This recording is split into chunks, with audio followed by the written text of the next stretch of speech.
The Golden State Warriors have fired head coach Mark Jackson. The move comes in the wake of the Warriors' elimination from the basketball playoffs in the first round by the Clippers in 7 games. Crime 4's Dan Kerman reports from Warrior headquarters, where the team's management talked about the decision to let Coach Jackson go. We appreciate everything that Mark was able to do for this organization over the last 3 years. He put us in a better place than when he arrived, and we compliment him for that. But making the team better doesn't guarantee job security. Golden State Warriors general manager Bob Myers says the decision to fire Warrior coach Mark Jackson came this morning, and it was a difficult one, but one the organization believes is best for the team going forward. When factoring in everything in its totality in regards to Mark, we felt like, although he'd accomplished quite a bit, we wanted to move in a direction where maybe we were possibly more aligned as an organization entirely. And as far as what we think we can obtain, we think we can obtain the similar results, but in totality have a candidate that we can move forward with in that direction.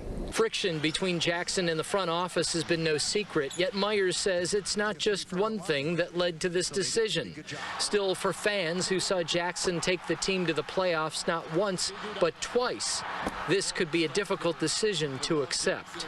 He was saying, hey, I'm coaching for my life here and that kind of thing. I have no idea why he was coaching for his life. You know, they made the playoffs one time in 17 years before he got there, and he got them to the playoffs back-to-back years. Some of those guys up top and some of those guys with him didn't have his back. And he has to take some responsibility for that. But I thought him getting fired was 100% not unfair. Steph Curry, Klay Thompson, and Draymond Green, Draymond, cut their teeth under Mark Jackson. Is that not development? I don't know. But I think the man, listening to him talk, he understands the game, Skip, and the man can't get a call. And jack legs like Frank Vogel just get opportunity after opportunity after opportunity. Man, this is utterly ridiculous. You know.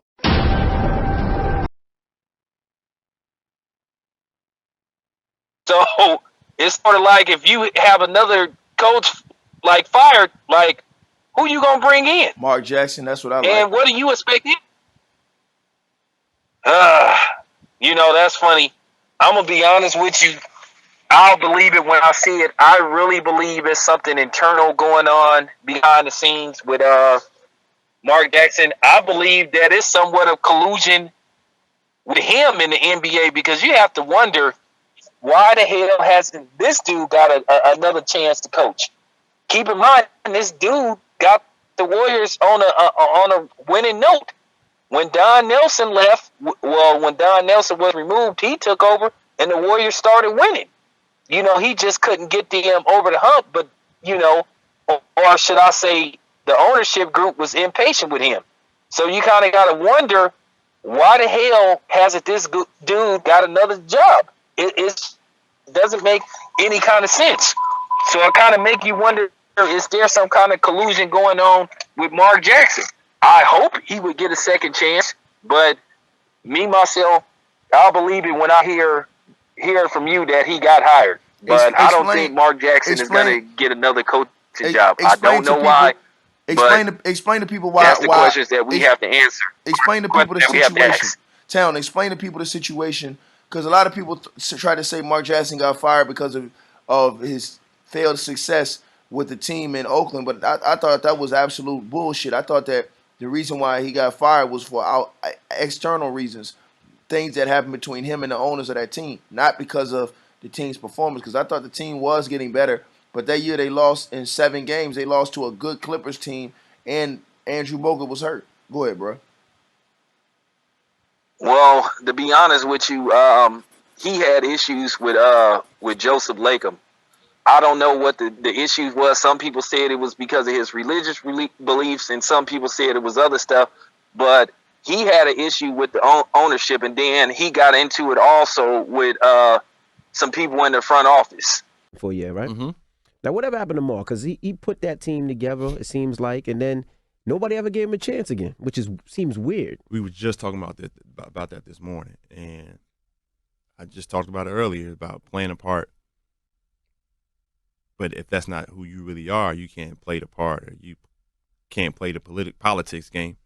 And I think it was a lot of that. Like, we were huge fans of Mark, the players. He was the ultimate players coach. That was, I mean, he pretty much put that team together. Like, that's when we first started hearing about the Warriors. And then it was like he got let go and then no other team gave him a shot. And I talk about it in the book as far as he was like one of my favorite coaches of all time. It was like, come in, compete, play hard. And then he was going to put you in the best position to get the most money. Like, it was players who got paid because of him that shouldn't have got paid. He was like, look, man, if you just do this, you're going to get paid. And I'm going to send you out there to do it. That's all I want you to do is do this. Just go get paid. And then he said it. Yeah, I remember he said Steph and Clay were going to be the best backcourt ever. They said he was crazy. They did. This was 7 years ago. And that joint, like, it came to fruition. But I feel like that's the politics of it, man. And when you say politics, what do you mean? I know they used to be upset because he was too religious, they said. Did he make y'all go to church? That was a rumor that he made y'all go to church. No, he didn't make Sunday? us. He didn't make us go to church. Like, he offered it to us, and we all went as a team because we got a team bunch of believers. So we went to church. Like, we was going to church regardless. But it was the politics, and then you know how it is once they want you out, they gonna find something. So he had church in the facility. Like, on Wednesday, sometimes he would stream his church service from the facility. Mean? During practice? No. Like at night, like Wednesday night service, he'll just set up a computer in the facility, and he'll just preach, and then his congregation can stream it from at home or from the church. So if y'all was on the road, he was preaching from wherever he was. Well, on the road, I don't know. I know at home he did. It'd be like at 7:00 at night, so nobody was in there. And then one particular issue was, from what I heard, was his views on gender or marriage or what the Bible said on your sexuality. Okay. And our head of our business, who he just went in the Hall of Fame, he was he was the brains behind All-Star Weekend. Like, this dude, he created the All-Star Weekend. Rick Welch, like, genius business. And he celebrated as one of the top execs in sports on the business side, and he's gay. So there was conflicts with that was, widespread. Everyone was talking about that, and it's interesting. Someone mentioned it to me. He was like, when people can express themselves, but are you allowed to express yourself that you don't agree with it? You should accept it because we should all accept each other, but it's like we're afraid to really say our beliefs. Now, like, you may not believe in something, but you still embrace that, or you have respect for them, or it's as long as you don't disrespect them or judge them. Correct. And I kind of miss those days. I kind of miss the days when everybody was lying to each other, meaning like everybody was keeping their shit to themselves. Whatever your religion was, right. What your politics were, what your sexuality was, it made the world a lot less complicated. Well, it's hard to you can't say that either, because now you're saying you don't accept something, or No, I'm not saying I don't accept it. I'm just saying that it made the world a lot less complicated when you just didn't know what everybody was into. Because a lot of that shit don't matter. That shouldn't matter if Mark Jackson is the head coach of a basketball team. It shouldn't matter, right. But some people are saying you don't accept me for who I really am, so I have to express who I am so you know it and you understand it. Therefore, you can accept it or you can understand it better. But, I mean, that's just the way of the world, man. It's like as we get more and more complicated. I do agree with that. But it was that on top of, he might have issues with ownership. That was the crazy part. Like, he didn't have a good relationship with the ownership, and that's not gonna work. That ain't gonna never work. But no other team picked him up. Think about it. Not one other team. Well, it just shows how in line the ownership group is within NBA. When they go into a collective bargaining agreement meeting, or we're coming to the closing to the end of our contract, and we're looking at a lockout, or we don't want to lock out, they all together. Like, it ain't no more. It's no more. Or my team beat your team. They don't care about that. They care about one thing: money. That bottom line. And a coach explained it to me best. Like, this is one of my favorite coaches. I won't say it because he's looking for a job right now. Assistant coach, and he's like my favorites. He was like, when you play sports, they put this big shiny thing in front of you, and was like, if you don't get this, your career is never validated. You talk about Karl Malone, you talk about Charles Barkley, Allen Iverson, Patrick Ewing. You talk about all those guys. What people say all the time. I was like, yo, he's one of the best centers ever. Like, Patrick Ewing underrated. Like, he was so good. People were like, oh, he never won a ring. Like, what that got to do with how great of a player he was? It just wasn't in his cards. But now as a player, what you trying to do? You killing yourself for this trophy. Like, you killing yourself for this trophy. Like, playing hurt, KD coming back, you killing yourself for this trophy. And he was like, man, that's how they get competition to be great. You know, they market all this stuff. The content you build off of a guy killing himself, like that's all money. And he's like, end of the day, like ownership cares about one thing, and that's the bottom line. And then it's tough. You got to find the right balance because you're supposed to love the sport and you should play to win. So there are sacrifices that come in that. But that's the hard part for me is just balancing the two, like knowing what it's all about as far as money. But at the same time, it's like you put yourself in a position to take care of your family for generations and you want to use your talent. The talent that God gave you, you want to maximize it. So just finding the right balance and having the mental wherewithal to balance all that and to get through all the noise to be at one with yourself when it's all said and done. And it sounds easy, but it's really hard. That's why you see so many mental issues. I want to talk to you about mental health, but I want to ask you one quick question. You think Mark Jackson is blackballed from the NBA?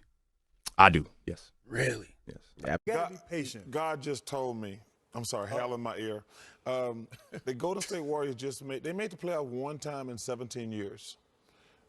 And they made it before Mark Jackson got there.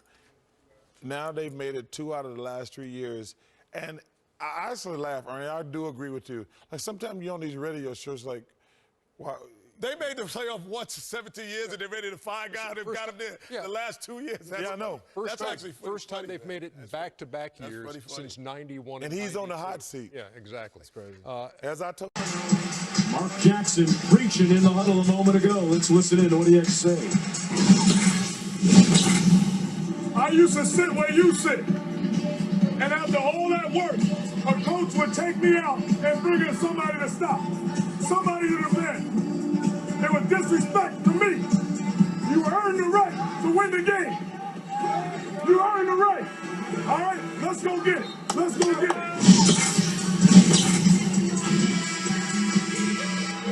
Compelling stuff from the Warriors' second-year head coach.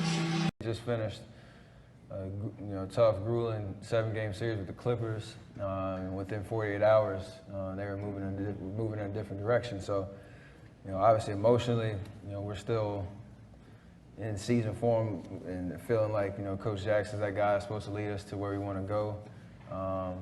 And I've obviously voiced my opinion from day one of how much I love Coach, love playing for him, what I felt like he did for our team and our organization, changing the culture. And it just obviously didn't work out that way. So as players, our job, coming back next year is, play hard, win, and try to win games, whatever the situation may be. And I know Coach Kerr's coming in with a fresh start, and he's prepared. Just talking with him this summer. So looking forward to getting back to work. But it definitely was a tough situation that it was hard to deal with. He was saying, hey, I'm coaching for my life here and that kind of thing. I have no idea why he was coaching for his life. They made the playoffs one time in 17 years before he got there, and he got them to the playoffs back-to-back years. Some of those guys up top and some of those guys with him didn't have his back.